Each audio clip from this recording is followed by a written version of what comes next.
All right, and today we are joined by my biggest mentor. What? Yeah, you have been a huge inspiration for me, Stephen T. Seagle. Well, this is news to me. I'm excited. Yeah, you've You might always. want to investigate like more capable and adroit mentors. I disagree, wholeheartedly disagree. You've pushed me in ways that kind of make my mind think differently.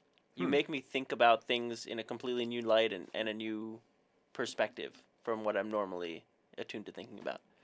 I like that. I try to do that to myself actually. And so That's part of my process. and it works. I mean, you've distilled it onto me, and it's helped me grow and helped me become a new person. Instead of thinking about things in a very traditional way, it helps me grow and think, hey, let's do this. This is weird. This is fun. This is new. This hasn't been done.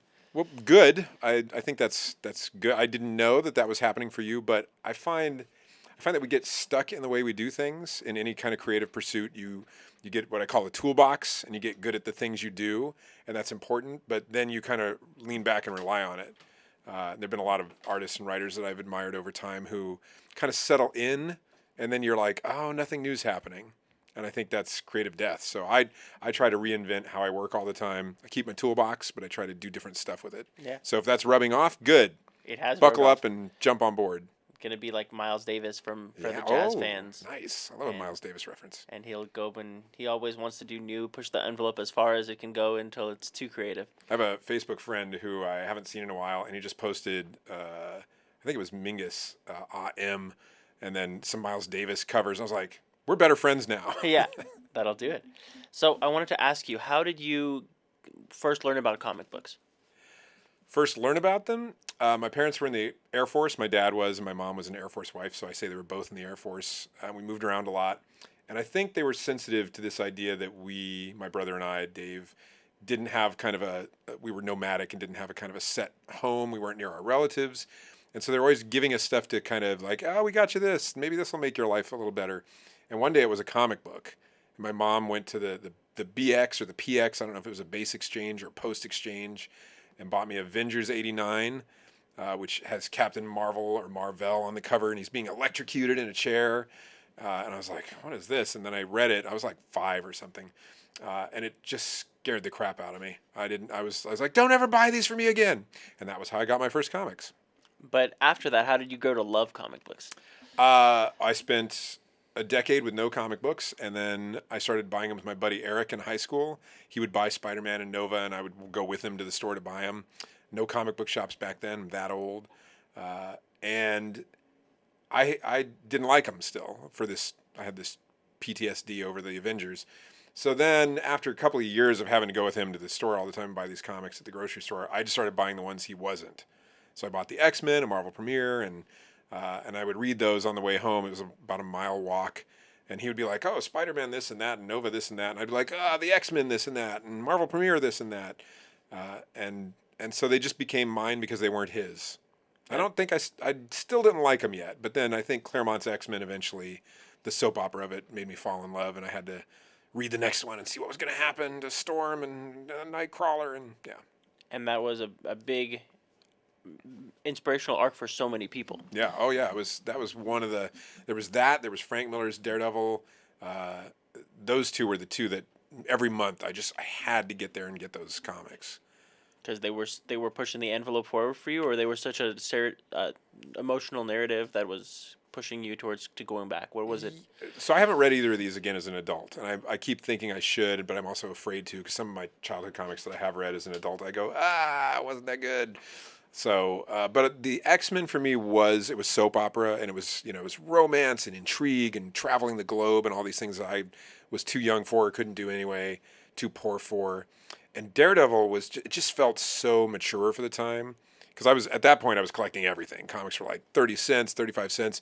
You could buy a bunch if you had $2 a week, which is kind of what my allowance was. And so I was reading everything, and I kind of was enjoying it by this point. But then you'd get this Daredevil, and you'd be like, oh my God. This guy's a blind lawyer, and he's got this Greek girlfriend who's an assassin, and the Gladiator. I remember he was in some other comics. And he was goofy, and in Daredevil he was so serious and dumb. Like when was the last time you saw like a really dumb person, but he had a humanity to him still? And I was like, what is happening here? So on some level, I knew there was something different creatively happening in those books. I think now I look at it and I go toolbox. I know how they did that. But at the time, I was just fan box. Oh, what's happening? That it's amazing that experience between the creator aspect and that fan aspect, and how Yeah, yeah, it's yeah. so similar but so different. Yeah, I think a lot of creators, their fan box gets in the way. I think and it did for me even. Like when I was doing X-Men at Marvel, my Chris Claremont fan box was on, and I needed to turn it off. And I did occasionally, and when I did, I made a good issue, and when I didn't, I made bad issues because my fan was talking instead of my creator who knew how to make stuff. And I think a lot of comics that I read now, I go, your fan's talking too loud. Tell me who you are as a creator instead of what you liked as a creator. So while you were at Marvel, you were part of creating Big Hero 6. Yeah, I was 50% of that part. Me and Duncan Rouleau came So up with that. where did that come from? What was the genesis of Big Hero 6? We were doing Alpha Flight, which when I was an X-Men mega fan, Alpha Flight came and attacked the X-Men. I was like, who are these people attacking the X-Men? And the answer was Canadians, which I thought was, well, that seems really odd. The Canadians are so peaceful. But there they were, and I loved them. So when we were doing Alpha Flight, which is the Canadian X-Men, I said to Duncan one day, I'm like, nobody's paying attention to this book. We can kind of do whatever. We should have somebody come attack them like they attack the X-Men. And he's like, well, who would attack Canada? And I said, not Japan. And we're like, Japan! So we decided Japan would attack the Canadian X-Men. And so we were aware that you don't really want to make stuff up for multinational corporations that can make $1 billion off of something that you aren't going to own. So we pledged to make just the goofiest, silliest super team we could because Marvel was so dark at the time. And we just thought, if we make up something really fun and dumb, they'll never be able to use it again. And we made up Big Hero 6. And the day we turned in the script for the first Alpha Flight issue that they were in, we got a call going, we want a miniseries of this. And we're like, no! The whole plan was to make something you wouldn't notice. And they noticed. That's so funny. But then it wasn't very successful, and it kind of vanished. And, they had a couple of miniseries that people were like, eh. So how did it come back into, becoming a major film franchise? Well, I wasn't there at the moment, but Man of Action, which is my company, Joe Casey, Joe Kelly, Duncan Rouleau, and I had formed a company many years later. We were doing the Ultimate Spider-Man cartoon, and the Spider-Man villains were owned by Sony. Is that right? That's all right. That's I correct. think that's right. And so Jeff Loeb came in and was like, can't use the Sony villains for the Spider-Man cartoon. And we're like, well, who are they going to go up against? We got to think of other Marvel villains and characters. And so Duncan jokingly goes, can he go up against Big Hero 6? And we laughed, ha ha ha, and everybody else got really quiet. And they're like, come out in the hall. We're like, oh, what? Did we make the joke you can't make? And they're like, you do know about the movie, right? We're like, what's that? Big Hero 6 movie, you know that's happening, right? No, we do now. And then we found out about things. Wow. Yeah. That's crazy that you found out about it kind of in a roundabout sort of way. Yeah, no joke, and we would have found out about it at the movie theater. So I'm glad Duncan made a joke. You're like, oh, this is actually happening. This is a thing. After that, they were like, they didn't know we had created those characters. Like, as happens too often in big companies, people just assume things are made up by themselves. Elves bring them in the middle of the night. But when they did, then Disney was very nice to us and brought us in and showed us what they had done, and we told them what the intentions were and showed them all of Duncan's original sketches. They let us go to the premiere. I should say invited us. They didn't let us. They invited us to the premiere, and it was nice. Don Hall was very kind to us, one of the two directors. There were two directors. We didn't know the other one at first. We met him later, so it's all good. That's exciting. So let's talk about Man of Action. You had mentioned that earlier, the company you have with Duncan Rouleau, Joe Casey, Joe Kelly. How did that come to be? We were all comic book creators. We worked on the X-Men at the same time. So Joe Kelly wrote Adjectiveless X-Men. I wrote Uncanny X-Men. Joe Casey was on Cable, I think, and Duncan was drawing, I always say X-Force, but I mean X-Factor, or I say X-Factor, but I mean X-Force. So one of those two books he was drawing. So we would go to these summits, these story summits that they had at basically the X-Men mansion in New York, out in Westchester somewhere.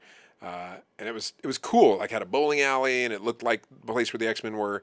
And you'd go there and you'd have these big story breaks. And so we were all kind of there talking story. And I wanted to hate Joe Kelly so much because he was so young, and I had worked for like 15 years, and I finally got on the X-Men. And then he graduates from NYU, and his first job is the X-Men. I'm like, you deserve to be punished. And then he was super nice, like the sweetest, nicest person you could imagine. I was like, I hate you more because I like you. And I really got along with him very well. It was easy to make up stories with him. Joe Casey is very difficult, but easy to make up stories with. He wants to be difficult. He's a maverick. but we all got along really well. And Duncan is an idea factory, and he can draw like nobody's business.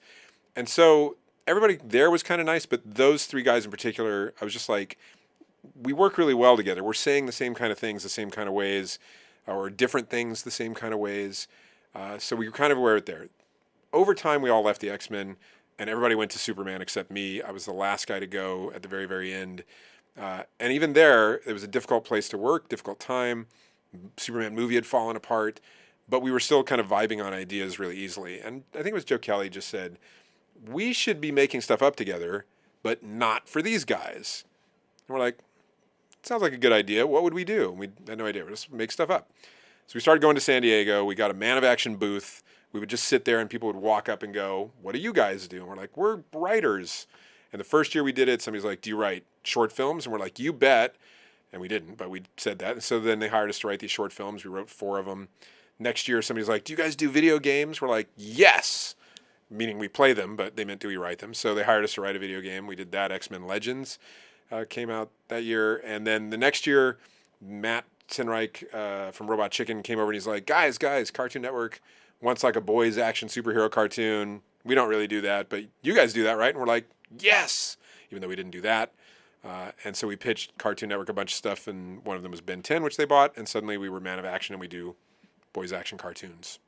And so, explain to me a little bit more about like the growth of Ben 10. How did it come? Did you go into Cartoon Network and just say, "Here's Ben 10," or They had a brief. So Sam Register, who was the exec, and Tram Wexel, who's still there and is still an exec that we work with a lot, said they wanted Fantastic Four for young boys.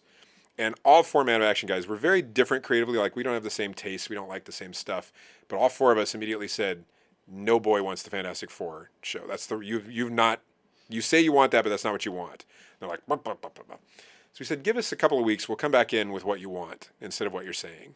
And we just sat in Duncan's office for weeks, and we made up a bunch of stuff. And when we went back in, we pitched Sam and Tram 20 shows in 20 minutes. Had a stopwatch. We had sheets of paper where we'd written these briefs. We really developed this stuff. Like, we spent a lot of time, did a lot of detail work, but we just pruned it down. And we said, every 60 seconds, we're going to pitch you a different show. And then we're just going to move along. You'll know when you hear it. And we did the first one, 60 seconds in, it wasn't even done, rang the bell, moved on to the next one. And each guy just had 5, and we just ding, ding, ding. And it started to get this weird kinetic energy. It was dumb, but it was fun. Because just like you'd hear a little bit of something, and then that'd be it. No more for you. And we'd move on to the next one. And the 8th thing we did was Ben 10. And Sam was just like, stop, that's it. We'll take it. And we're like, we have 12 more things. He's like, no, I don't need them. That's the show.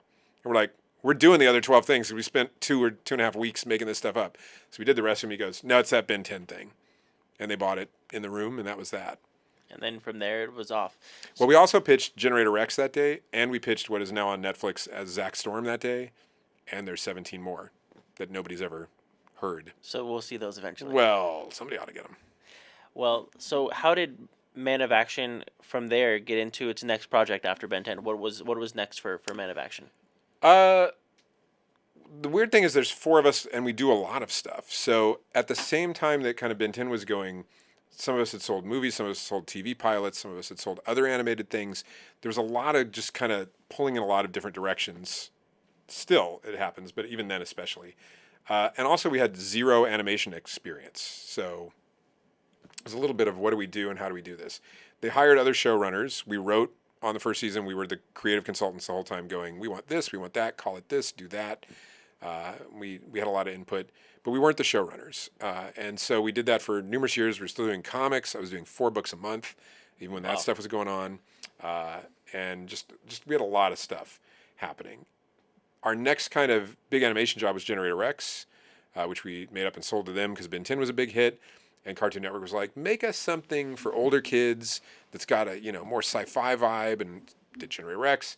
And we did 3 seasons of it. It was a super fun show to work on, but it scared children to death internationally. Wow. In the U.S., it was kind of like, And in the rest of the world, it was doing okay, but it was terrifying. We heard, the story we always heard was that Germany especially was traumatized by Generator Rex. It had really dark themes. It's like a kid with no parents who is in the company of an assassin, and he works for a mysterious government agency that's fighting a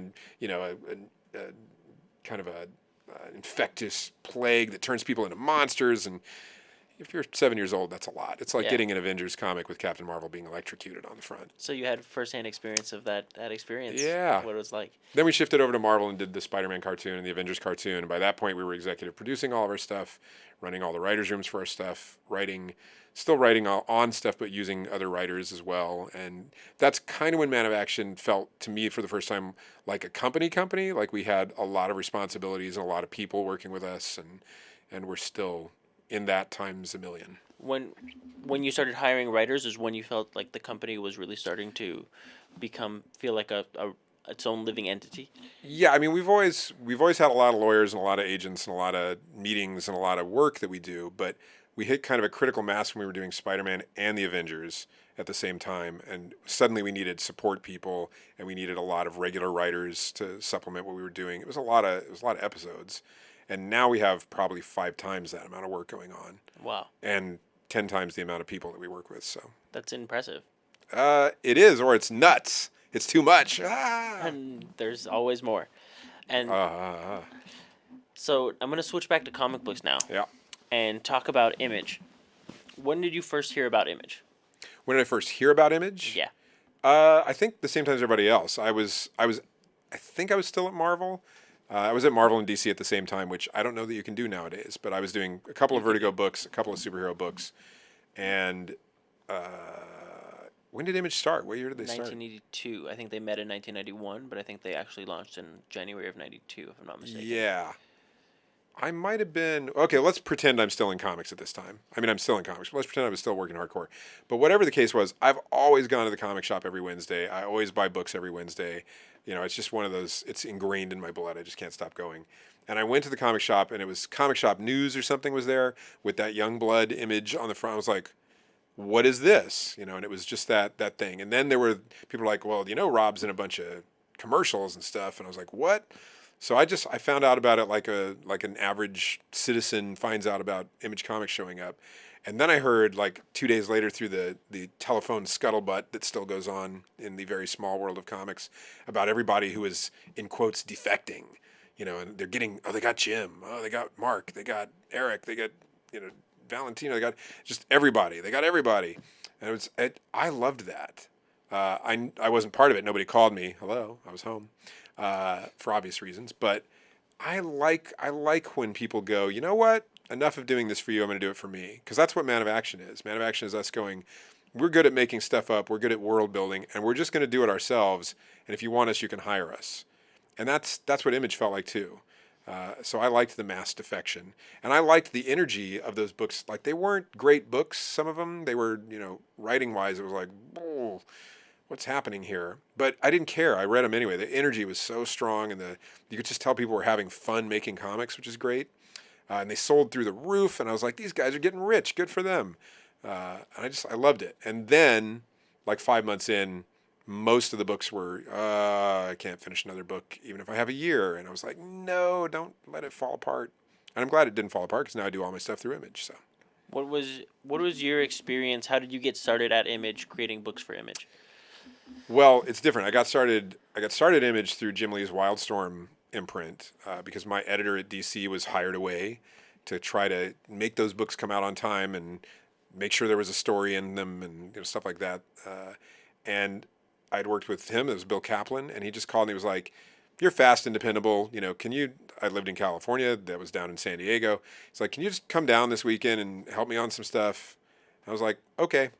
So I went down and I met Scott Clark, who I worked with a lot. He's now passed away, which is terrible. But I met Scott that day, and, you know, Scott had a reputation of, well, he just kind of draws whatever he wants, no matter what the script is. And I was like, that's okay, because I'm kind of an experimental writer guy. Let's make that the process instead of making that a problem. Let's just work that way, you know. So I'd talk to him and I go, what haven't you drawn that you want to draw on? If he was like, I want to do a spaceship. I go, all right, we're gonna do something with a spaceship. How many pages you want to do? Like 18. All right, it's going to be 18 pages. What, sci-fi, romance, what genre you want to sit in? Well, sci-fi, let's do sci-fi. It's got a spaceship. I'm like, okay. And I would just try to take the things that he was interested in that moment and make a stew. And instead of giving him, I think I had to do scripts because Bill wanted to approve them or whatever. But I would also tell Scott, I'm like, just draw. I'll catch up with you. Here's my ideas, give me your ideas, and we'll make something out of both of those things. And it just became a very loose working relationship with him. And some of the other books I did in Image were very script concrete.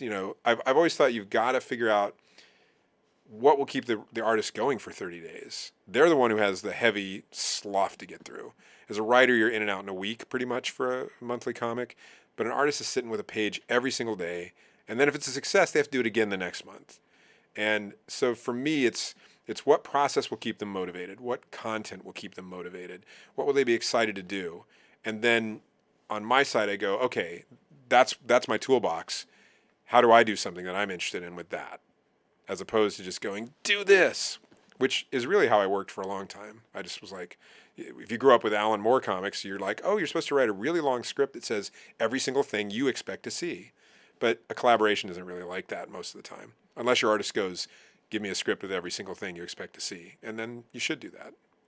You talked a lot about process the last time we had you on the show and what that was like, working with different artists and how each independent person is different and how they work together. And so this book was, the spaceship book was your first book that went through Image? Often when I'm giving examples, I'm just making things up. So there was no spaceship book. I'm just saying Scott would tell me the things he was interested in. Okay. And if he said spaceship, I'd make a spaceship book for him.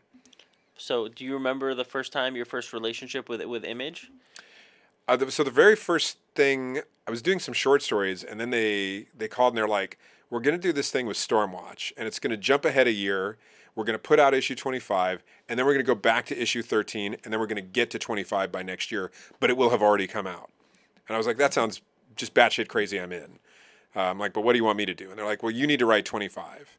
And I said, well, I haven't read beyond issue 1 so far, and I don't have time to read it if you need this fast. So like, we need it by tomorrow. We have 24 hours to get this script done, and you can do it. I'm like, I can do it, but I don't know what's going on. I don't know what's happening. They're like, well, we'll just tell you over the phone. So we spent about an hour, and they were like, this, then this, and this, and this, and this. I'm like, okay. I'm like, what happens a year from now? They're like, well, we don't know. I'm like, you haven't plotted it out? No. I'm like, so I'm going to write a comic, and then we're just going to catch up to that? Yes.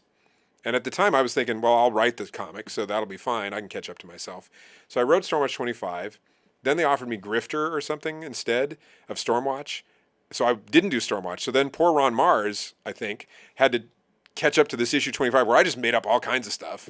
Like just, I don't know, this, then this, then this, then this. And then I walked away, and then somebody else had to get there. So more power to him. I think it was Ron.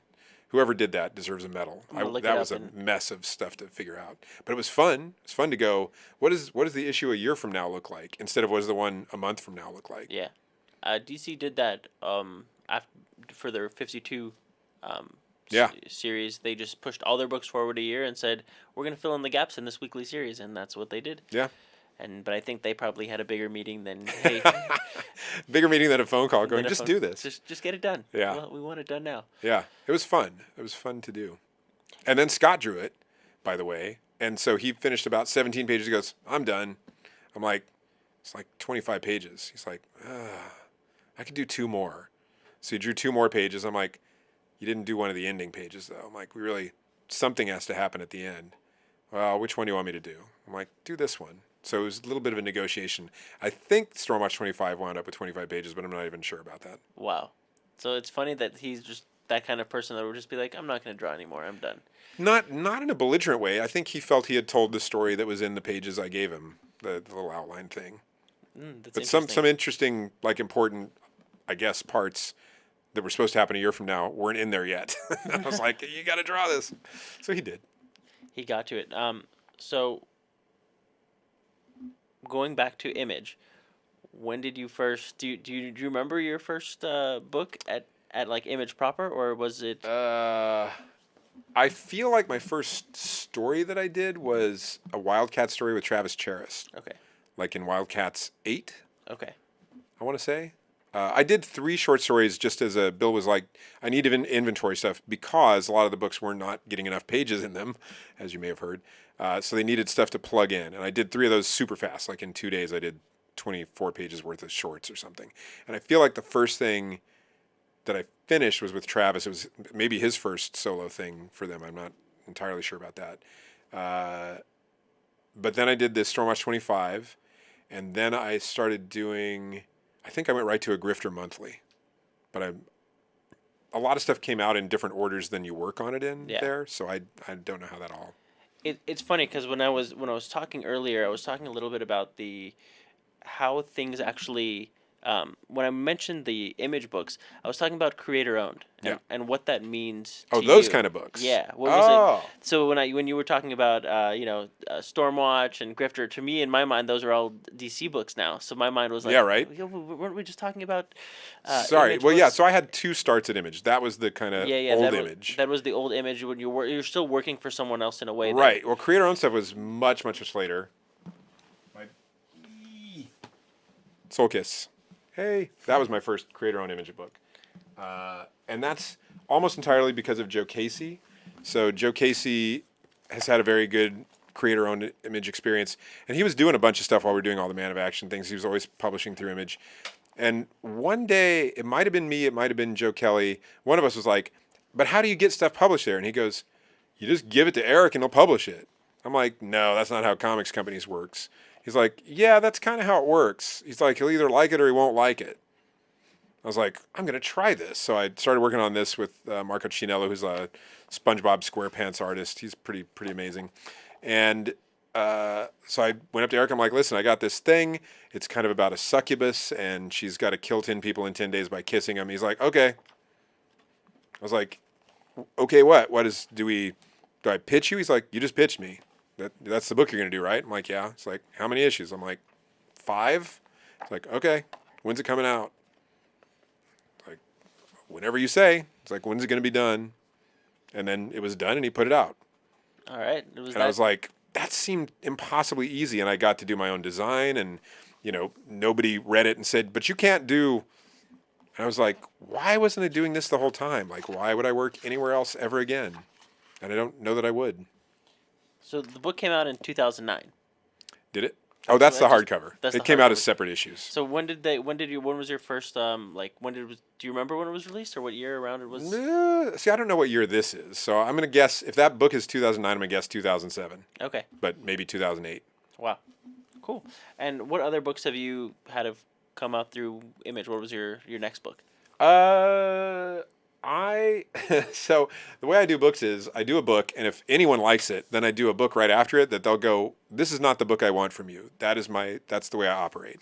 So I'm pretty sure the next book that came out was, so that's like, a dark, people get melted in that book, and there's a lot of cussing and whatever. So then my next book, of course, was for 5 to 7-year-olds, and it was called Frankenstein, and it's a picture book, and it's about a cute, like, Frankenstein monster who doesn't realize that he's a monster, and runs away from home, but it's on Halloween, and so everybody's a monster, and so he really doesn't know he's a monster, and it's just my way of alienating anybody who might like what I've done before, because then I'll follow up that book with, I think I did The Crusades, a collection of my Vertigo book about a knight who just beats the living hell out of people in modern day San Francisco because they're doing slightly bad things, but they get maximum punishment, which is maybe just one of those comics you make up for people who have too many items in the 15 item lane at the checkout or something.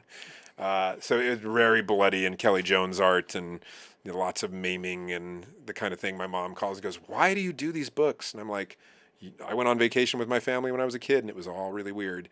It's coming out now, Mom." And then I'll go do another kid's book. And so I ping back and forth in ways that don't make sense to me or anybody else.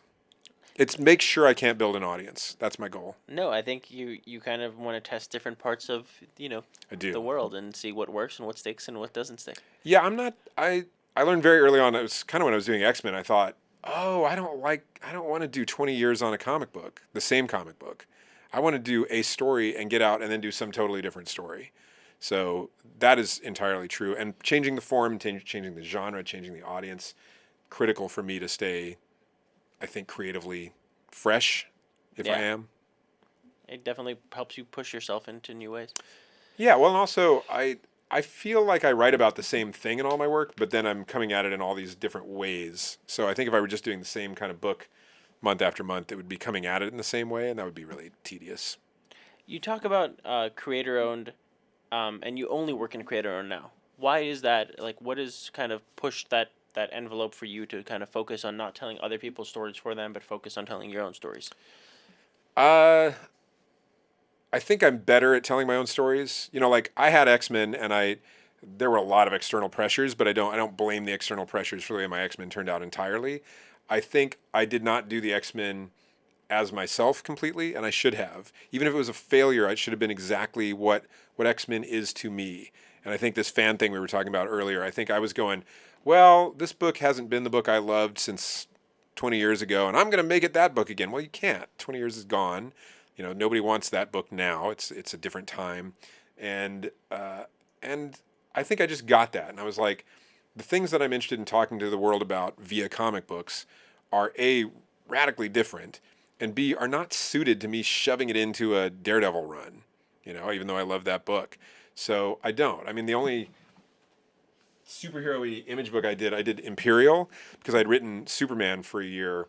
I did this with Mark Dos Santos, and I wrote a book called It's a Bird about how much I don't get Superman and don't like Superman.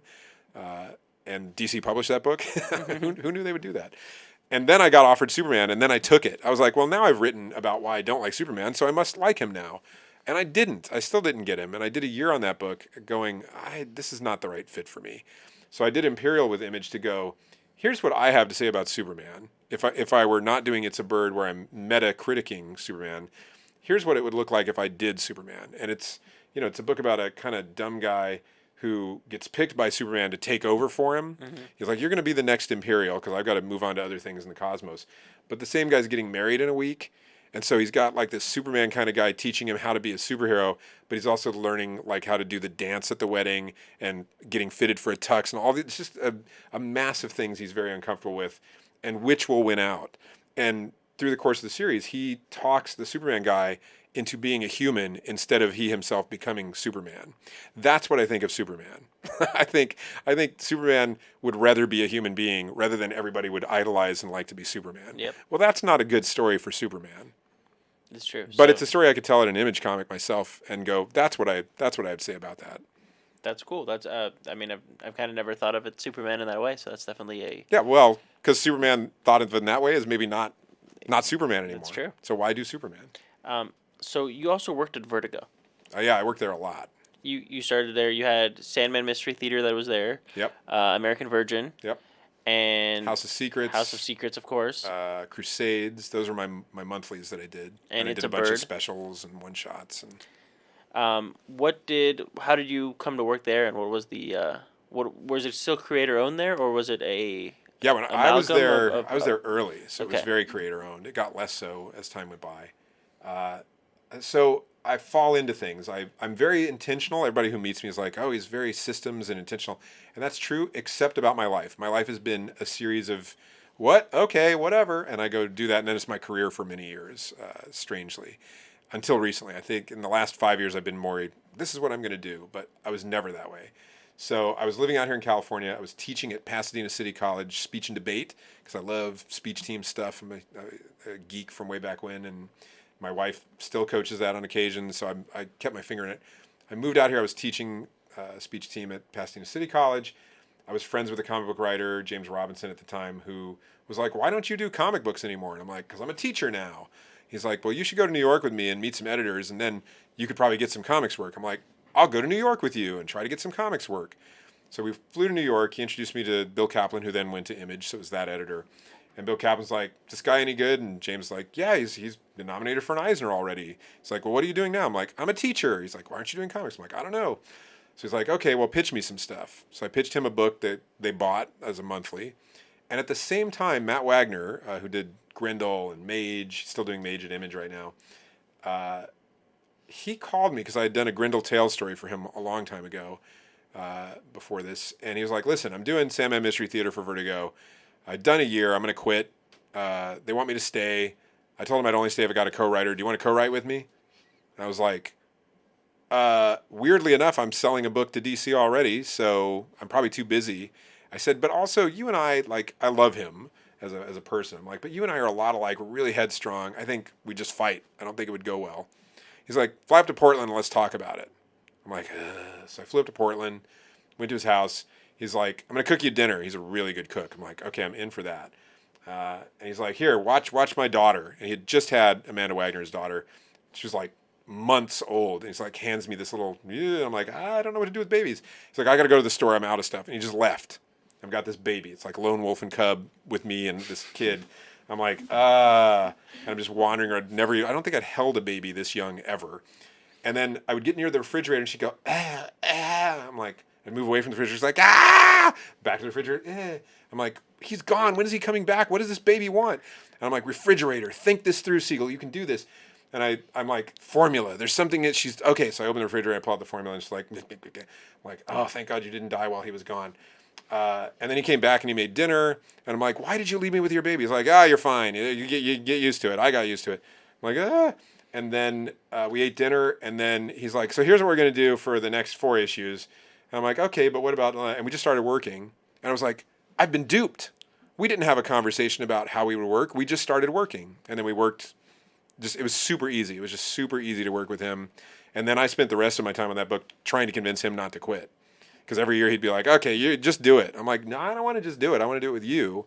And so I would always negotiate a way for him to stay on. I'm like, what if you just give me like a page of an overview for 4 issues, and then I'll send you something, and you can. So we just negotiate how we could both keep doing it. And then eventually he quit. Oh, And then it got canceled. How long did it take him to quit? 5 years. Oh, all right. That's pretty well, good. That's a pretty long. I think he did 5 years, and then I did 5 years. So he did the first year without me, and I did the last year without him. Oh wow. And Guy Davis and a lot of great artists the whole time. Guy Davis is the nicest person alive, so it was easy to work on.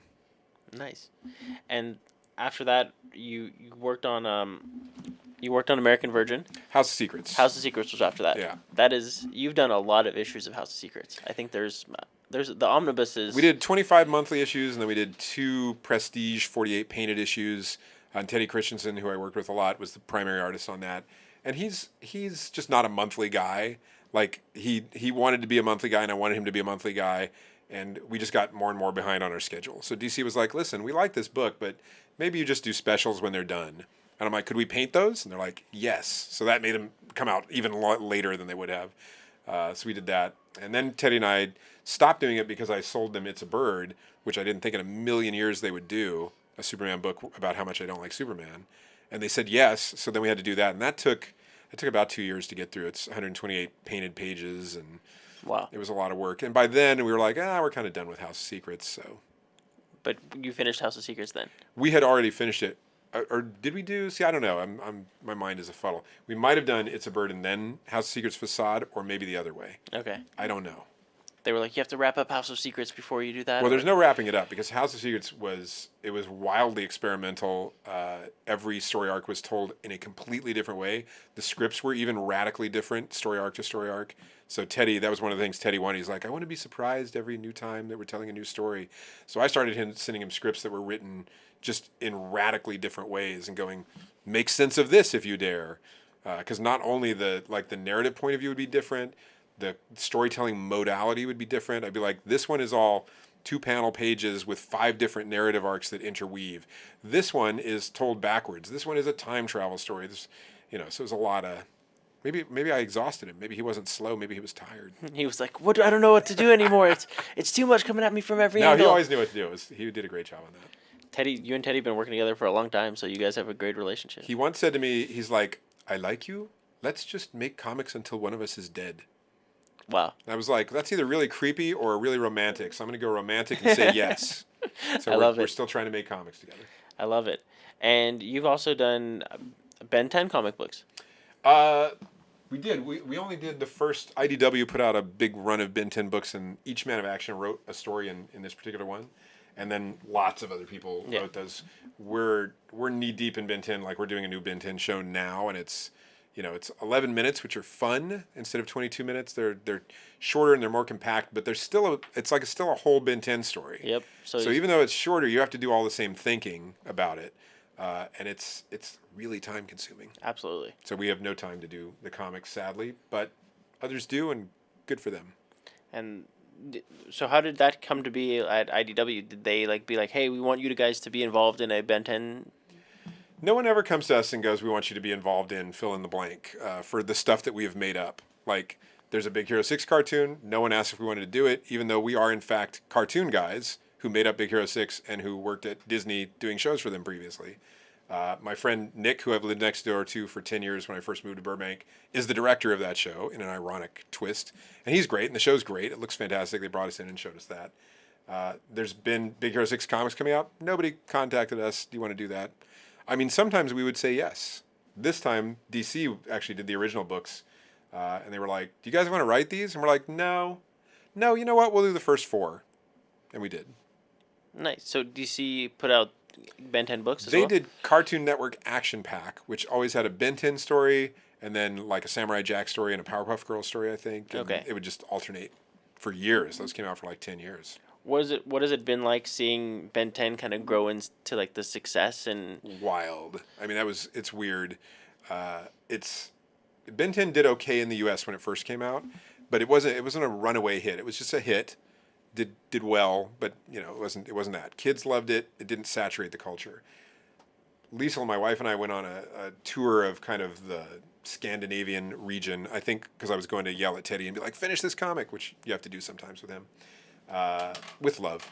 And we went on a cruise, and on the cruise ship, it's like an overnight cruise, how do you get from Sweden to Denmark or whatever. And I went in the duty-free shop on the cruise ship, and there was a Ben 10 section. It was like a tiny little shop, and there was just all this Ben 10 stuff that I'd never Wow. seen. I'm like, Lisa, come look at this. And I showed her. Then we got to Copenhagen, and we checked into our hotel, and she's like, oh, look, they have Cartoon Network. And the Cartoon Network logo would flip around, and it said Ben 10 TV, Cartoon Network, Ben 10 TV. And I was like, what? And then we went to Toys R Us, they had a Toys R Us there, and almost half the store was Ben 10 stuff. 5 aisles of Ben 10 stuff. And I'm like, I think this show is bigger than I think it is. wow. And that was when I knew there was stuff going on, and I knew, oh yeah, it's in these countries and whatever, because we get, reports and stuff. But I didn't quite get that globally it was gigantic. And then my buddy Rafa, Rafa, Of course. who's an actor and a writer, he was in Ecuador, and he called me. He's like, you're not going to believe this. He goes, we have a tradition down here for New Year's, like you tie something to the back of your car and you drag it through town on fire. And I'm like, that sounds like a really bad tradition. We have that in the South too sometimes, but it's not good. Yeah. He's like, no, it's good here. It's good here. He goes, there's Ben 10s. People are burning Ben 10s all around town. I'm like, well, still, this sounds like kind of a lynching instead of, no, it's good. It's good. I'm like, okay. So that was when I thought this is really Yeah, I a mean, whole other level. I mean, I've seen my cousins who grew up in the Middle East were obsessed with Ben 10. Yeah. And I, at the time, because, I grew up a little bit too late for it, I didn't quite understand, like, what is Ben 10? And this was before you and I had met. Yeah. And so I was like, okay. Like, Well, we've heard of it being illegally broadcast in countries that we don't have political relations with. And I Oh, was really? like, that's the best. Like, Wow. that's really subversive. yeah. So Yeah. they would just take that stream and just, Yeah. And then we got into the whole, like, people sending us Ben 10 toys that That's are made in the wild. Philippines that are not licensed, products, but it's like, it's a Ben 10 gun, and his body is the gun, and his mouth is like where these bullets come out, and you're just like, well, that's really wrong. But it's also really cool. did they brand it as Ben 9 or Ben No, 11? it's called the Ben 10, pistol. You're like, well, we wouldn't license a Ben 10 pistol, but I've got one. Wow. That's nuts to see that Yeah, kind yeah. of growth and it growing all around the world in Europe, South America, Asia. Yeah, and I went to Uruguay as part of the U.S. Embassy puts on a comic convention, which is kind of a cool thing down there, or at least participates in it. And I went down as a guest one year, and just this sea of the cutest kids you've ever seen. They're like 7, 8 years old, and they just love Ben 10. And I was only supposed to be there for 2 hours or something, and I had to stay almost 5 hours just to sign stuff for all these kids. Wow. And they're like, you can go. I'm like, I can't go. Look at these kids. They love this show. I can't go anywhere. Yeah. Yeah. I mean, that's something so powerful to have a hand in creating joy for so many kids. And, Yeah. And that's something that's so And cool. this year, like everybody who is, I just got to give a speech at a big national collegiate kind of thing, speech competition. And everybody there's, 19, 20, 21, 22. Those kids were 10 when Ben 10 came on. And so they introduced me, and it was kind of like, whatever. And I go, I'm Steve. I also created Ben 10. Ah! And I was like, okay. I said, you're my people. Good. That's awesome. Yeah. That's so cool that they're just going, yeah, we love Ben 10 as kids. And Yes, they're perfect nerd age now. It's awesome. now we should expect, I mean, like the way comic books work is I feel like stuff happens when stuff as a kid, people get into stuff when they're like Yeah, animated series as a kid, and then by the time They're studio execs. They're like, we're going to make a feature film of that. Exactly. So Ben 10 movie, finally. it's had a few movies, hasn't it? It had a couple of live action Specials. specials, but the movie rights were with Joel Silver, and he was gonna make it, and then he left Warner Brothers, and I don't know what happened after that. It's somewhere deep in some paperwork. Someone's gonna go Who find knows? it after watching It'll happen this when it happens. and make it happen. So I usually end with what advice do you have for any aspiring creators? But you've given that already. So I want you to think of a new advice in an Ooh. exciting new way that you haven't given. Live. Okay, this is advice I don't give, but I should. Live. You've got to do stuff. So it's not enough to read comics. It's not enough to like movies. It's not enough to watch TV shows. I have this writers group. You come to my writers group. And I'm saying weekly now, I constantly hear myself going, let's talk about something other than the movie everybody watched this week. Because that's the wrong input. Like that's you put in that input and then you put out the same input. It's bad. It's a photocopy of a photocopy. You have to live. You have to go do things. You have to do things you don't want to do. You have to eat stuff you don't want to eat. When somebody goes, hey, we're going to go do this, and you go, oh, that sounds horrible, that's the thing you should go do because it's outside of your zone. And if you're a creator, you've got to have input, and it's got to be input that is uncomfortable to you. It's got to open your eyes to the world in different ways. You've got to hang out with people you don't want to hang out with instead of hanging out with people that are just like you all the time. Like, that's what it means to be creative. It means to get dirty in the stuff that you don't know anything about. You know, I just, somebody texted me today, they're like, we have concert tickets for the Disney for Friday. We can't go. Do you want to go? And the first thing I did was look it up, and I was like, oh, it's Schumann. I don't like Schumann. And I immediately picked up my phone and said yes, because I don't like Schumann. What's that about? I need to go listen to that. I need to go see what it is. I would usually just avoid that. Interesting. So you kind of put yourself out of your comfort zone constantly in order to really live life to the fullest experience you can. I don't know if you're living life to the fullest. You asked me about being creative. Like, I may hate the Schumann, and I may eat stuff that I don't like, and I still don't like it. It's not like you're like, now I'm a Schumann fan. I'm going to listen to that for the rest of my life. Maybe, but probably that's not going to change my opinion. But I'm just saying, you've got to get input that's not the input you think you're going to get. Because otherwise, I'm just going to make comics like I make. So my latest book, plug, Get Naked, is essays. I love essays. I like hearing them. I like reading them. They're short. They're interesting. But then I go, okay, how do I shove that in a comic book? Because I love comic books too. But there aren't any comic book essays. Oh, I wasn't up high enough. Yeah. So, can you make an essay into a comic book? The answer is sure. But nobody had to speak of, not in that way, not like a David Sedaris collection-y kind of thing. So bring the outside in. But if I just read comic books, I'm just going to make monthly stuff about superheroes that's that way. Maybe I need to read some Japanese comic books, which are totally different, or some French comic books, which do some wildly different things with genre. But it's mixing it up. It's finding a new thing to bring to the game.